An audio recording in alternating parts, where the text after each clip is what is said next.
जय श्री कृष्ण दोस्तों। गणेश चतुर्थी पर भूलकर भी चांद नहीं देखना चाहिए, ऐसा हम सभी अपने बड़े बुजुर्गों से सुनते हुए आए हैं। लेकिन क्या आप जानते हैं कि ऐसा क्यों कहा जाता है? आखिर क्यों कहते हैं सब कि इस दिन चांद देखने से कलंक लगता है? क्या वाकई ऐसा ही होता है? अगर ये सारे सवाल आपके मन में भी आते हैं तो यह वीडियो आपके सारे सवालों का जवाब देगा। तो दोस्तों, इस वीडियो को ध्यानपूर्वक देखें जिससे आपको संपूर्ण जानकारी मिल सके। पौराणिक कथा के अनुसार एक बार गणेश जी कई सारे लड्डुओं को लेकर आ रहे थे। रास्ते में उनको चंद्रदेव मिले। गणेश जी के हाथों में ढेर सारे लड्डू और उनके बड़े से उदर को देखकर चंद्रदेव हंसने लगे।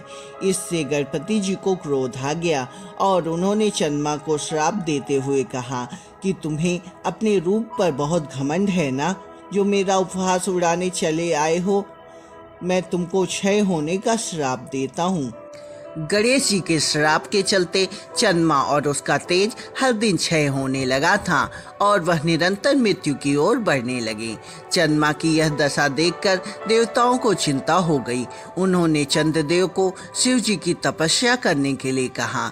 चंद्रदेव ने गुजरात के समुद्र तट पर शिवलिंग बनाकर कठिन तपस्या की, जिसे प्रसन्न होकर भगवान शिव ने उनको अपने सिर पर बैठाकर मृत्यु से बचा लिया और चंद्रमा की प्रार्थना पर वहीं ज्योतिर्लिंग में प्रकट हो गए, जिसे सोमनाथ नाम से आज जाना जाता है।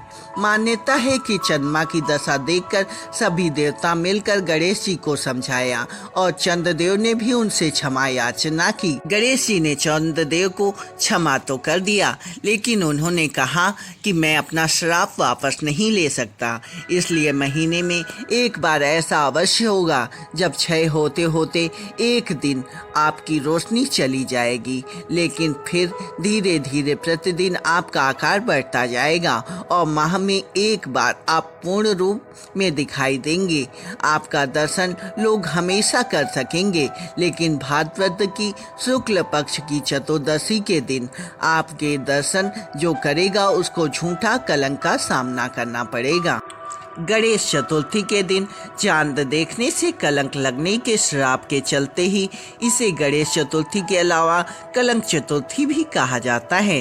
धार्मिक मान्यताओं के अनुसार उसी दिन से चंद्रमा घटता और बढ़ता है।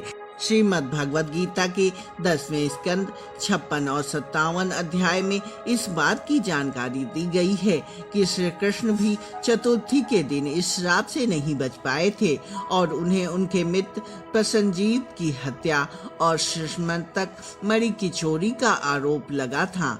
यहाँ कहा गया है कि अगर आप गलती से या भूलवश इस चंद्रमा को देख लेते हैं तो भगवद गीता की कथा सुनने से मिथ्या कलंक घटने की संभावना होती है। इसके अलावा जातक श्री गणेशाय नमः का 108 बार जप करके श्री गणपति को दुर्वा सिंदूर अर्पित करके विघ्न निवारण कर सकता है और उसे इस कलंक आरोपण से मुक्ति मिल जाती है।